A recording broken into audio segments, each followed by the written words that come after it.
Мысалға, үйде тұрған ләмпішка 250 теңгелік ләмпішка болса дейді, орталыққа жалғанып тұрса трансформатор арқылы жарық беріп тұрады дейді.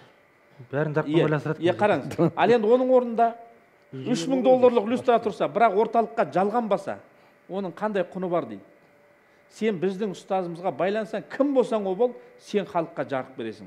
Ал егер сен біздің ұстазымызға байланбасаң, сен ешқашан жарық бере алмайсың. Сен тура жолда емессің деген сөз ғой, сен пайғамбардың жолында емессің деген сөз. Жаңағы өліп қалды деген, мен сұрадым. Ұстаз өліп қалған ғой, енді 1959 жылы қайтыс болып кеткен екен. Енді ол қалай сонда тірі деп айтасыз десем, қылыш бар ма дейді, қылыш. Қыннан шыққанда өткір ма, қында тұрғанда өткір ма дейді. Мысал мықты. Мен айтам, қылыштан шыққанда өткір. Біздің ұстазымызда жаны денесінен шыққаннан кейін өткір қылышқа айланып, қазір барлық жаңағы жамағатты басқарып рухани әлемнің патшасы дейді. Қыннан шыққан қылышты кім ұстап тұрған?